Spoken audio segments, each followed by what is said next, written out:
Welcome to this webinar on early childhood and assistive technology. My name is Judy Swett. I'm the Early Childhood Coordinator here at Pacer Center, and I'll be co-presenting along with John Newman and Kasey Miklik from the Simon Technology Center. In this webinar, we'll talk about the evaluation process used to determine eligibility for early intervention and special education services, including the whole topic of assistive technology. We're going to talk about natural learning opportunities and learn about assistive technology tools and resources that may benefit young children. To begin our conversation, I want to just highlight a little bit about what IDEA says about infants and toddlers. IDEA, or the Individuals with Disabilities Education Act, says that infants, toddlers, and preschoolers who have a disability or are experiencing a developmental delay may be eligible for either early intervention or special education and related services. Early intervention means an array of services designed to meet the developmental needs of an eligible infant or toddler with a disability. Early intervention services can also support families as they help their child to grow and develop. Some of the ideas behind early intervention services was the whole notion of helping families to enhance the learning and development of their child, to ensure that children participate fully in family activities and community activities, and then again to maximize those naturally occurring learning opportunities. All the research shows that children do better if you're trying to teach them something in the course of everyday activities. In other words, not setting up an activity where the child may not be interested in participating in that activity, but rather using something that the child really enjoys doing to teach that child a new skill. So to begin with, if you have concerns about your child's development, how would you get started? You can make a referral either to your local school district, or if you're not sure who that contact person would be, or even what school district you actually live in, you can contact the State Help Me Grow program at 1-866-693-GROW. The person answering the phone will ask you some basic information about yourself, where you live, your child's name, why your concerns are, and then they will make the referral to your local school district. Someone from that school district then will contact you to discuss your concerns and possibly set up a visit for someone to come out and either screen or evaluate your child. One of the things they're going to be looking at is whether or not your child would be eligible for either Part C, which is early intervention services for a child ages birth to 3, or Part B, which is early childhood preschool services for a child ages 3 to 5. So what they're going to be looking at is these eligibility criteria. First of all, a child might meet categorical eligibility. That would mean that perhaps a child was born deaf or hard of hearing, or a child who was born with a visual impairment. Those are called categorical eligibilities. Most children come into the early intervention program having a developmental delay. They would qualify for that category if they have a diagnosed medical, physical, or mental condition or disorder, or a delay in one area of development. If a child does well on the evaluation and the assessment tools, but the team still believes that there's something about the child's development that's just not right, but it's not showing up on paper, the team can also qualify a child under something called informed clinical opinion. In other words, in the experience of the team, this is a child who is going to need some type of intervention in order to help that child grow and develop, and in their informed clinical opinion, this child does indeed meet criteria for early intervention or Part C services. Part B, which is a section of IDEA, Individuals with Disabilities Education Act, that serves children ages 3 to 21. So the way that children could qualify under that, again, is meeting that whole notion of categorical eligibility. By the time a child turns 3, they may actually also meet criteria under another category called autism spectrum disorder, or the two that I mentioned earlier as two possibilities, or again, the concept of developmental delay. However, in this case, once a child turns 3, the team is going to be looking at a delay in 2 or more areas of development and a demonstrated need for special education. In other words, it's not enough just to have a diagnosed condition or disorder, but they're going to be looking for a demonstrated need for those special education services. So now let's talk about that whole evaluation process. Early intervention services are based on an evaluation and determining eligibility. That evaluation is going to include some information on the child's disability.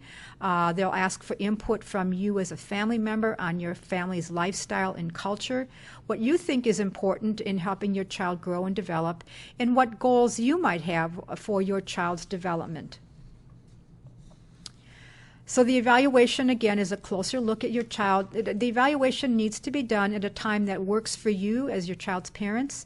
They have to obtain written parent permission before that evaluation can begin. And it's usually done at a convenient place, such as home or in a child care setting, because they want to be able to observe your child in a natural setting to see how the child navigates the environment that they're in, interacts with the adults in that environment, and toys and things like that might be around. Part of that evaluation will include a history. They will go back and ask questions about the child's birth, any medical information that's been obtained since your child was born. They will do, as I said, an observation about how the child gets around in that environment. Any medical reports that you have received from private evaluations can also be included in that evaluation. Any tests that have been done. And then there's something called a family interview. And the purpose of that interview is to provide information about what you think is important. They will go through a typical day in the life of you and your child. Talk about, what's going well in that day, or are there activities that you are really struggling with your child that you would like some services to support you in doing that particular activity. So the interviewer will probably start from the time that your child gets up in the morning through the time until the time that your child goes to bed at night, and talk about what that typical day might look like, and then some areas that you would prioritize as being important to learn how to do some things maybe a little bit differently. So as I said, that part of that family interview would be, again, getting any medical information, talking about milestones, if your child is old enough, when they sat up, possibly when they began walking, or other milestones. Sometimes they will include language in that. What a daily routine looks like for your family, as I said, from the time that the child gets up in the morning to the time the child goes to bed at night. How the child plays with others, if there are any behavioral concerns at home or in a child care setting. And then they might talk a little bit about any formal or informal supports that you have for your family. That could include private therapies that you're obtaining, to whether or not there's a grandma, grandpa, aunts, and uncles who are also available to provide some assistance in your child's development. Some of the elements of that evaluation and assessment are going to include both evaluation to determine initial eligibility, and then for subsequent evaluations, it would be whether or not the child continues to be eligible for services. So the evaluation is that piece that says whether or not that child meets the criteria that I talked about just a little bit earlier. And then the assessment piece determines the child's current unique strengths and needs, including these areas of development: physical, communication, their cognitive development, how they think and reason, things like that, their social emotional development, and their adaptive development, which basically means what are they able to do depending upon the age of the child. It could be whether the child is able to feed themselves, doing any kind of assistance with dressing, functioning with toys, things like that. Now, the evaluation for Part B is just a little bit different. They don't look at all those 5 areas of development, but the services are based on the most recent evaluation that includes the child's present levels of educational performance, the child's strengths, any concerns that you have as a parent for enhancing your child's education. They're going to look at the academic, developmental, and functional needs of the child. So we're not, especially in that 3 to 5 world, we're not solely focusing on academics, but actually where's the child's development at, and again, the functional needs such as feeding, toileting, those kinds of things. Whether or not there's a need for any positive behavioral supports if there are behavior concerns, and then some other special considerations, one of those being assistive technology that we'll talk about a little bit later. So to summarize, the evaluation shows, number one, if a child is eligible, and then also what skills a child knows and how he or she is developing. Those are known as their present levels of performance. If your child does indeed meet criteria for early intervention services, the team will meet and develop an individual family service plan within 45 days from that date that you make that phone call, which is called the date of referral. If your child is 3 years or older, then the team will write what's called an individual education program, and that plan has to be written within 30 school days from the date that you gave permission for them to begin that evaluation process.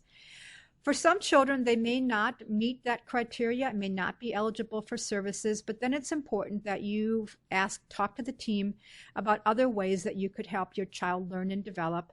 Are there some referrals to another program, perhaps something like early childhood family education, or if Head Start would be an option for you, how to get in touch with the Head Start program, so that you're not just left floundering, still having concerns about your child's development, but that you have some resources that you can use to assure yourself that you can continue to help your child develop and grow.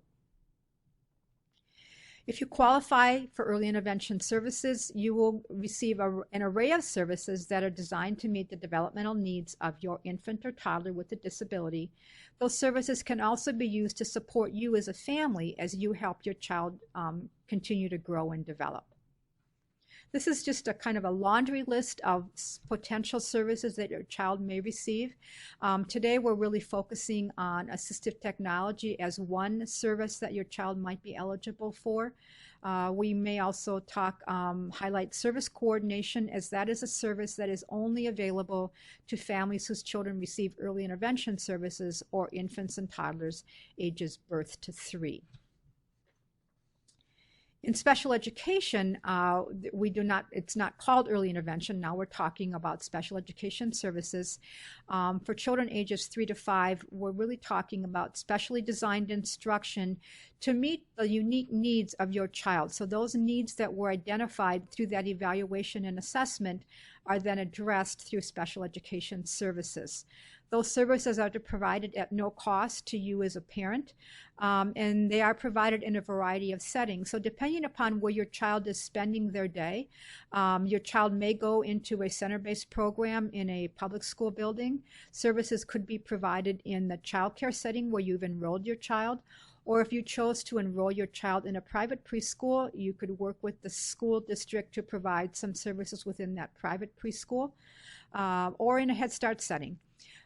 We talk about the notion of FAPE, which is free and appropriate public education, which again goes back to the notion that these services are provided at no cost to you as a parent. The other thing that comes into play is that FAPE talks about appropriate, which sometimes can be a little hard for us as family members to accept, because of course as parents we always want what's best for our child. However, the school district is obligated to provide an appropriate service that allows your child to make appropriate progress on their IEP goals. In Part B, we also talk about some related services, and a related service is a service that would allow your child to benefit from that special education. Some of those services could include transportation. We don't expect 3-year-olds to be walking to and from school, and so the school district would transport your child. Social work, some parent counseling and training as regards your child's disability. Some other things that might come into play in a school setting could possibly be occupational therapy, physical therapy, things like that. Another service, as I said before, is the whole notion of assistive technology. So during that whole evaluation process, the team should consider whether or not your child would benefit from the use of assistive technology and services, and that whole concept should be discussed as part of the development of both the individual family service plan, IFSP, and then in developing the IEP, Individual Education Program, for child ages 3 and above under the category of special factors. And John and Kasey will talk about some of those assistive technology devices and services a little bit later in their presentation.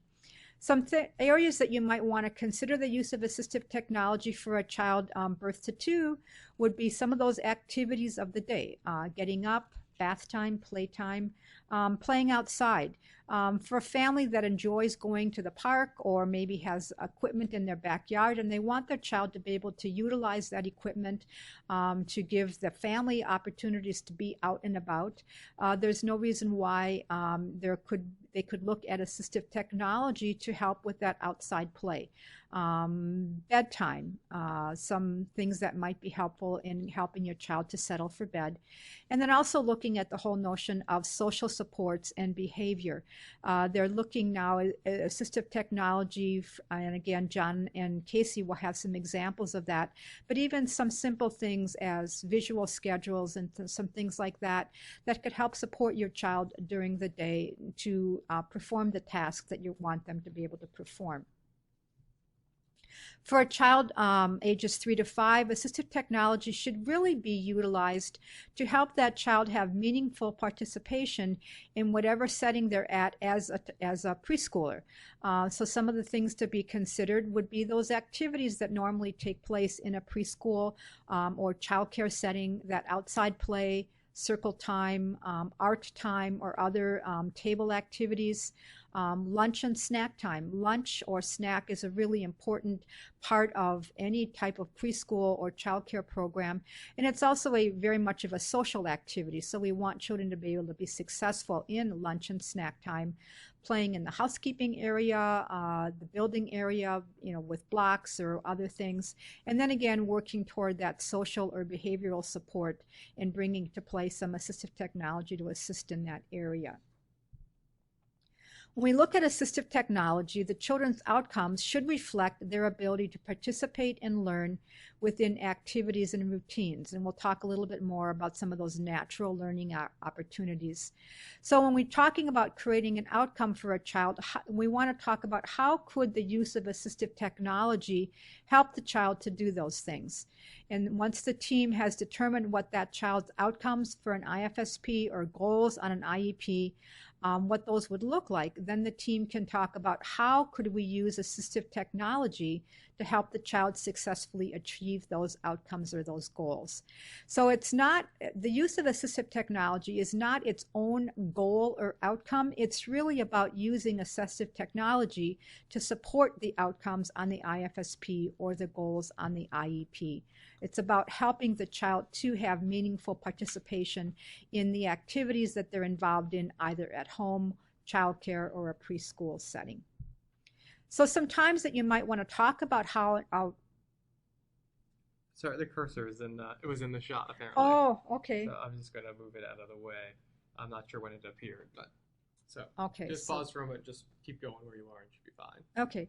So when we have the discussion about AT and the use of it on the IFSP or the IEP, it should be talked about when we're developing the initial IFSP and writing that first document.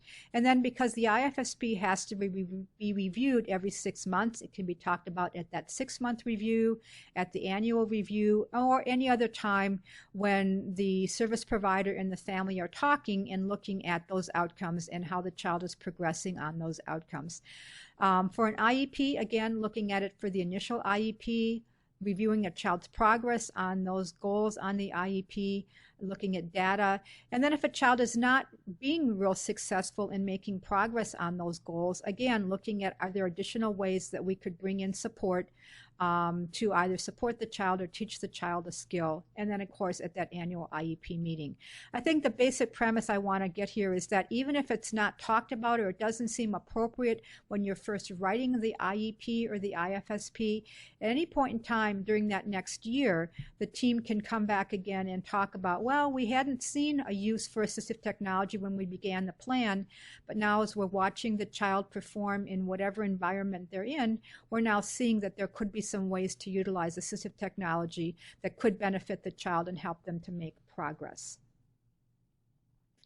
I alluded earlier to the whole notion of natural learning opportunities, and there's research that shows that children learn in the context of their daily routines. And so we want to utilize those daily routines to help the child develop whatever skill that it is that we want the child to learn.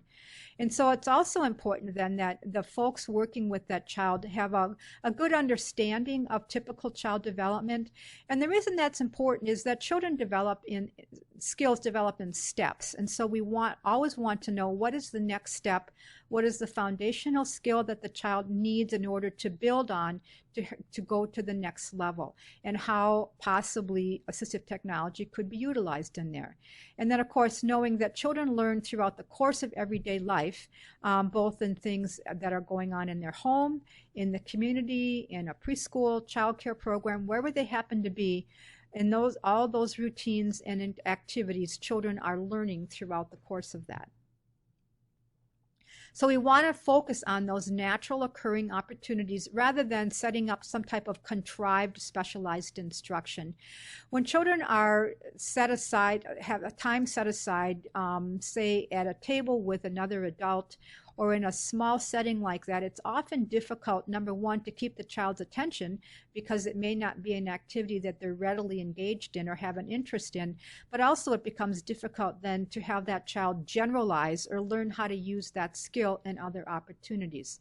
Whereas using those natural learning opportunities, you capture the child's interests, what they enjoy doing, something that they're already engaged in, and then using that opportunity to teach that child a new skill. So then it's also important that early intervention services are used to support you as a caregiver to figure out how to utilize those natural learning opportunities to provide a learning experience, and then also how you can help to strengthen and promote your child's competence in any given skill and their development up to the next skill level. So it's important as you're supporting that learning that the child has a high level of interest in order to keep that child engaged for a longer period of time. I often talk with families who will say, boy, he could sit and talk about dinosaurs forever.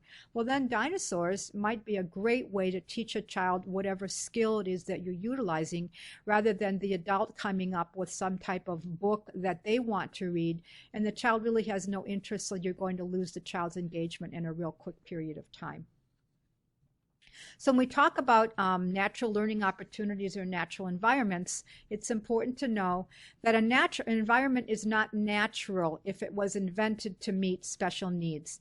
My daughter, who is now older, we used to joke about when she was younger, her climbing what we called the stairs to nowhere.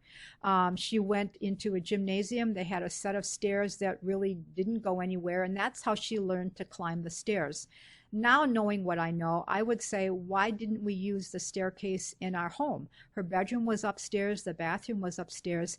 That would have been a much more natural learning opportunity, and that would have been a natural environment for her. And probably she would have been a lot more motivated to climb those stairs because she could have gone up to her bedroom to get her favorite toy, or as she became potty trained, to be able to use the bathroom upstairs. So natural environments are the places where children live, learn, and play, and using those natural environments and those natural opportunities in order to support the child's learning and engagement. So some places that we might see a child going in the community, again, as I've talked about, preschool, the park, a child care setting, sometimes going to the library and learning how to participate in library story hour. So again, it's thinking broader than just the home or just a classroom or a clinic setting, but more broadly to look at how can we include the child in activities in the community that other young children are also participating in. So now for a further discussion about some of those assistive technology devices and services that might be helpful to you and your children, I'm going to turn it over to John and Kasey, who will introduce themselves and explore all kinds of technology that could start with low tech all the way up to high tech. John and Kasey, it's your presentation. Thank you, Judy. That was a great example of just kind of talking about a lot of the natural learning environments and natural learning opportunities. So now we'll kind of take over and talk about how can we integrate assistive technology into a lot of those opportunities to really help these children thrive. So my name is John Newman. I'm a recent graduate from the University of Minnesota. with a degree in scientific and technical communications. Part of my background is exploring usability. So how do people of all ages and abilities interact with technology, and what does technology do for those people? So I get to use that kind of background every day in work and kind of answer, how do young children interact with technology to make their lives a little bit better and kind of really take advantage of these natural learning opportunities. So I'll be presenting with Kasey Miklik. So both of us are assistive technology specialists at the Simon Technology Center. And the mission of the Simon Technology Center is to really just empower individuals, like we said before, of all ages through assistive technology. And we do that through a variety of means. So we have a wide range of services. First and foremost is just stuff like this, webinars, workshops, and all sorts of other opportunities where we can just really inform people about assistive technology. You can also always call us up, and we're glad to give information and referral. So that's a great starting place if you're ever just curious about maybe some specific technology. You can always give us a call there. One great service that we also offer too is that we have a large lending library of assistive technology devices. So we have over 3,000 items, including a lot of current tablet technologies, and also a lot of kind of some daily living technologies for the little guys. So we have a lot of technology there that you can connect with. We also have a free library membership called the Star Inventory. So if you just want to check it out, you can always start trying some of that technology absolutely free of charge. Another very popular service that we have is we offer free assistive technology consultations. So that's a 1-hour appointment where you come in, you kind of tell us what your goals are, what kind of skills you'd really like to work on, and we match that up with some technology that we've selected personally for you, and we can do a hands-on exploration. So you can see here just a wide variety of services, and we're always open to a call. So if you're curious about assistive technology, always feel free to call us up. And if you're curious about what assistive technology is, we have a legal definition here for you. And you can tell its legal definition primarily by how many commas there are. But I'll read through it, and you can kind of see why there are so many commas. So the legal definition of assistive technology is any item, piece of equipment, or product system, whether bought off the shelf, modified, or customized, used to increase, maintain, or improve the functional capabilities of a student with disabilities. So what we're gathering from this definition is that AT is really any kind of technology that we're using to improve the functional capabilities of a student. So some of the stuff that we have around the center is, made out of Pringles cans and old boxes, and, all the way up to tablet technologies. So there's just a wide range of assistive technology, and also 2 services. So those are just services that are going to directly connect you with kind of acquiring and using assistive technology. So speaking of this range, I just mentioned that we have things that are just very much modified all the way up to kind of some of the latest tablet technology, and that's all assistive technology. So what we like to kind of give you is this thought pattern of that AT is on a continuum. So assistive technology isn't one thing. High tech or low tech isn't best, but it really is a continuum. So when I hand it off to Kasey here, I'll kind of walk you through some of these different categories of the different needs that assistive technology can address, and you'll kind of see this continuum played out. So it can be all the way from kind of that no tech, like we were saying, where we're just making simple modifications, using cardboard and just stuff that's around the house. And then you can go to kind of low tech. So maybe there's a little bit of circuitry involved, you're pushing some buttons, but it doesn't look, like super high tech technology. So mid tech's going to be kind of that jump towards there. So a lot of times you'll start to get a little bit more complex circuitry. It's almost acting like a computer, but not quite. And then, of course, high tech is what a lot of us think about when we hear the word technology. So incorporating computers, a screen of some sort. So just once again, there's AT all across this continuum. No place in the continuum is best, and it always depends on the individual child. So kind of to give us more of an idea of what technology is out there, I'll hand it over to Kasey, and he'll kind of start to walk us through some of these categories. Thank you, John. As John and Judy mentioned, my name is Kasey Miklik, and I am also an assistive technology specialist here at Pacer Center. My background is actually in the classroom. I worked in early childhood special ed in the public schools for about 10 years, and I'm also a master's student in occupational therapy. So we're going to look at some broad categories for assistive technology just to give you an idea of what we're talking about here. So first we're going to talk about daily living and mobility aids. Daily living aids are really anything that helps that child get through their day. And we're talking about the big routines, so washing, eating, dressing, things like that. And that can really vary depending on the child. Some children will need weighted eating utensils. Other children might need a different type of cup or a different type of bowl in order to eat. And we also have some low-tech and high-tech adaptations for faucets and bath chairs as well.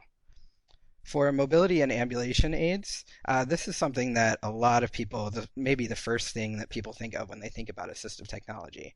We're talking about wheelchairs, both manual and power wheelchairs, different types of leg braces or arm braces, prosthetics, and also walkers and gait trainers for students.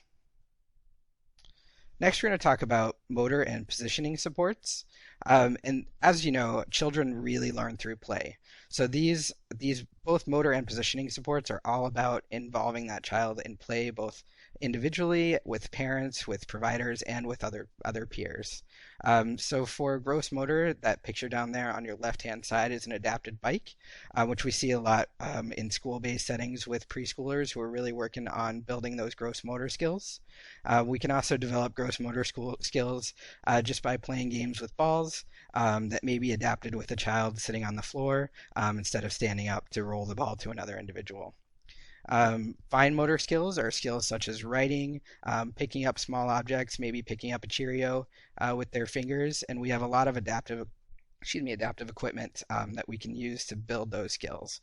One thing we have is adapted grips, and as John mentioned, those go from very low-tech to very high-tech devices, but really all of them are working on building those skills so that the child can make marks and pick up objects in their environment and really interact and explore. And finally, for the positioning supports, these can be anything from a disco sit, which is a air-filled pillow, to more complex systems like tumble forms, or even just throw pillows that help a child stay in place. Or for the really young child, even a boppy can be a positioning support. Sensory aids are one of my favorite categories of assistive technology. These are great for children who maybe receive too much sensory input in their body, don't receive enough sensory input in their body, and also for children who need help calming down because of maybe an emotional or behavioral disorder, or just feeling really big emotions. Preschoolers and little guys just sometimes feel these big emotions that they need to help calm their body down and help them regulate. So the AT for sensory aids really helps them do that by giving them either extra sensory input, kind of calming them down and relieving some of that extra sensory input. It can also remind them to take a deep breath. Bubbles you'll see on the screen there are a great way to just encourage kids to breathe in and breathe out at a good pace. And the sensory aids can also really help children focus in, eliminate distractions, and improve focus, particularly in that classroom environment, as Judy mentioned, when they're sitting in circle time or sitting at meal times. It can really help increase that focus and attention. And communication, as we all know, is really powerful and really important for these little guys and as they grow as well. It gives them the ability to make choices, but it also really gives them an outlet for expression. And we need to be really intentional with the opportunities we give children to communicate. Often children with disabilities don't have the same opportunities either to interact with literacy materials or writing materials that will help them communicate that way, or with vocalization. They don't have as many opportunities as some kids without disabilities. So really, when we're talking about communication, we're talking about a broad range of both oral and verbal expression as well as written expression. And one thing that people often think about when talking about communication tools are picture symbols or symbol sets. Boardmaker is one of the most popular picture symbol systems out there. But symbol or communication devices can also use actual objects or pictures of actual items, just depending on where your student is. This is another place to be really intentional about what items and what pictures you're choosing. You don't want to stick a kid with all nouns because they're not going to really be able to tell you what they want or describe what they're doing. So starting with a simple yes/no may be a good place to start, but definitely building in those adjectives, building in those verbs as the child progresses. And like John mentioned, again, communication devices like all other AT can be very low tech or very high tech. The mid tech devices may be a Big Mac switch like what you see on the screen there. And a high tech device can range from a GoTalk with 100 to 200 pictures all the way up to an iPad with a program like Proloquo or a Toby speech program. And the voice output communication devices are particularly powerful for many children because they like having that voice that they can share as well. And on the low-tech side of communication, we have things like communication notebooks, photographs that you keep on a keychain, and these are inexpensive to maintain. They're also portable and sometimes more durable than the mid-tech or high-tech devices. And I also want to mention that these tools can be great behavioral and social and emotional support as well. Picture symbols can definitely be used for children learning to recognize emotions and also learning how to regulate their emotions or their behaviors. They can be great for learning household routines or learning classroom rules or classroom routines as well. And these are just a few communication resources out there. There are dozens to choose from, but this is a good place to get you started. A couple on the two on the left there are Picto4Me and Connectability, which both offer free symbols and pictures to use in communication devices. Mayor Johnson on the bottom right there is also where you purchase board maker symbols. An Attainment Company and Ablemet both specialize in communication devices. And now I'm going to hand it back over to John to talk a little bit about universal design. Thank you, Kasey. So universal design for learning is really unique because it really requires a savvy eye when you're kind of thinking about some of these little guys with disabilities. So universal design for learning is just how are we going to make products that are around the classroom usable by children of all different abilities. So for instance here, if you're looking for maybe a big truck that you're going to have available for kids to use in the classroom, why not get one that's remote controlled? So for instance, if a child that doesn't have that gross motor ability to really take this big truck and move it around, you can maybe sit with that remote control and move it around as well. And it's also something that a lot of kids might just like playing with. So universal design is just kind of looking at a lot of different elements of what's in the classroom and what we're using and how it's going to be usable. So for instance, if we look at these ABC letters, they're very, very bright, especially against maybe a white background. So maybe for a young child with a visual impairment, the very kind of bright color of these letters is really going to help establish contrast and help them kind of visually see that. Another thing to look for too with visual impairment is textures. So if we're learning perhaps different shapes, if there's a different texture on each shape, that can kind of help that child distinguish learning those, that can really help as well. So universal design is just, once again, a very kind of savvy way of thinking about what you have in your classroom or in your home and asking how is this going to be usable by a variety of different abilities. So moving from universal design, now we'll kind of talk about one of the broadest categories of this presentation, which is just educational aids. So now we're looking for more or less those academic skills, and that includes pre-academic skills as well. So those simple skills that children just need to master before they really move on and thrive in a classroom environment. Kind of one of the first steps, if we're talking about using technology too, is cause and effect. So understanding that when I'm interacting with this technology, it's actually doing something. So there's actually a variety of apps out there that have a lot of different kind of fun illusions, so to say. So a favorite one of mine is Pocket Pond, where it's a koi pond on a tablet, and then the child touches that and the fish disperse and kind of interact. So there's a variety of ways that we can really get a child interacting with technology that they're going to use. Early literacy too has such a broad application as well. So a couple questions to ask with literacy is how do we make literacy accessible and also engaging for children of all different abilities? And technology can play a huge part in that. So even for maybe adapting the text size in a book so that it's larger so a child with a visual impairment can see it, or putting puffy paint underneath text to kind of train how we read from left to right. There's a lot of ways we can use technology to adapt literacy to kind of teach those skills and also engage children in literacy. Very much tied in with literacy now is going to be writing. So how are we going to get children of all different physical and cognitive abilities excited about writing and starting to explore some of these letters. So a neat example here we have is just stamps. So we wouldn't even so much need to worry about their physical ability to write these letters. We still have them exploring letters, maybe putting letters together just by holding this stamp. Another thing that we can do too with writing is just looking at how do we adapt these implements. So we can put grips on pencils, so we can use maybe piping insulation to really get a big grip on maybe a crayon or a marker. Another really popular one is a slant board, so that's just going to be taking something like even a pizza box or taking some books and a clipboard and just giving a different angle for this young learner to write on. So there's just a variety of different ways, and this is such a broad category, so certainly explore more of this yourself as well.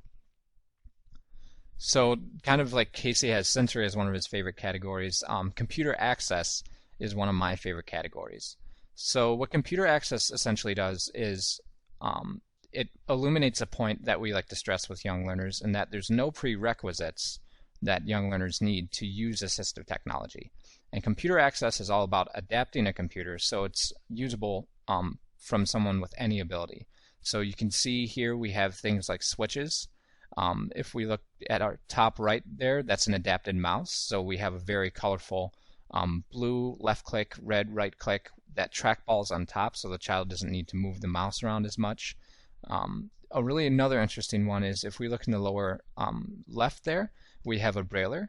So this is just a neat adaptation where a child can be writing using Braille, and that's just a different system that the child would learn. And then on the bottom right there, we have an alternative keyboard. So this is a really unique category too, because we can really change the color and contrast and size of these letters on the keyboard, so someone can really recognize that or interact with it in a much better way. Another thing we can do that's a little controversial is we can actually change the layout to be an ABC. So if a child just is too overwhelmed by the QWERTY layout, they can just use an ABC format to kind of get them excited about using a keyboard. So now we've looked at really just only a sampling of what's out there for different assistive technology. And you're probably asking yourself, well, is this very effective? And through the work that we've seen, and also a lot of the research that's been done over the years in this age ranges, we do see that assistive technology makes a huge impact. So kind of like we were talking about with universal design, it can really be a catalyst for inclusion for these young learners. It can kind of reduce their distractions. So if we're talking about sensory inputs, kind of really calming that body down and setting that child up to successfully learn. A very important one too is developing these social skills. So using maybe some of those symbols that we saw earlier to help that child recognize emotions or learn kind of calm down strategies. So it's truly remarkable the different ways that we can use assistive technology to really set up our young learners for successful daily living and education. And I'll pass it over to Kasey now, who will round out the topic. Thank you, John. So one thing John mentioned was inclusion. And AT definitely is a great tool to support inclusion. It really helps children communicate with one another. It can add levels of participation for students who may otherwise be limited in that area. It can also help them learn. Again, when we're talking about adaptations for literacy or adaptations for math, it can help them learn those pre-academic skills.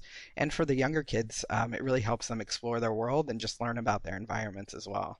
And again, that will help them play with their peers, with their families, and with their providers.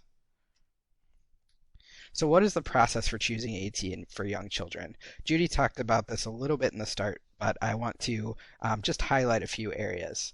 So first thing I want to point out is that school districts may have their own consideration process and forms for looking at AT.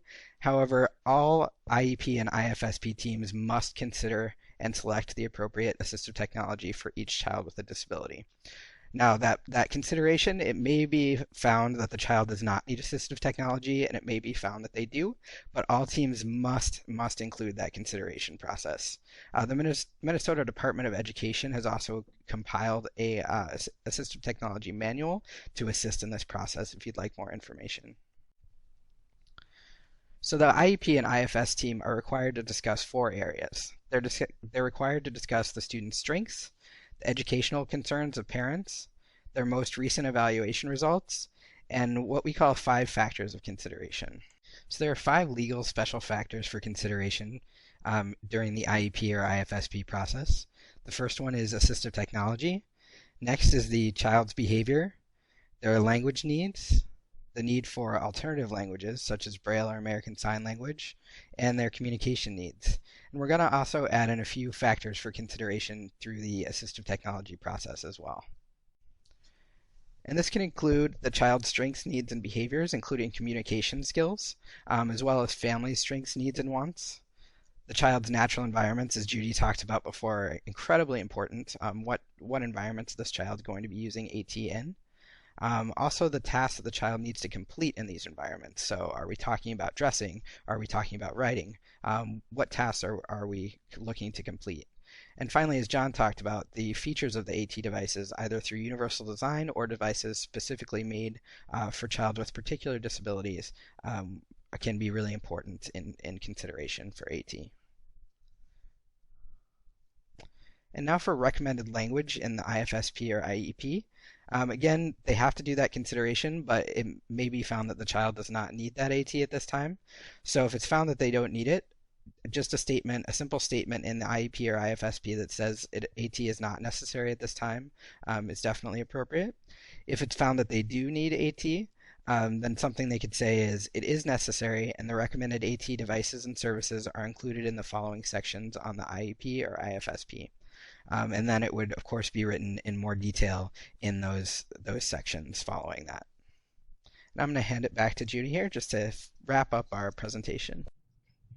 Thank you, John and Kasey. As you might have figured out in listening to John and Kasey talk, there are a wide range of different assistive technology devices and services available to families. So we wanted to also make you aware that there were some publications available on our website that you can reference, along with a number of handouts that will give you more information and ideas about how you could use assistive technology in your home or in a child's classroom. I also want you to know that this is our contact information if you have any questions generally about Pacer Center or Simon Technology Center. But more importantly, if you have any questions related to this content, please feel free to contact either myself, John, or Kasey. Those are our email addresses. You can contact us via email or the general phone number. I just want to thank you for viewing this webinar and our time that you've spent with us. Thank you.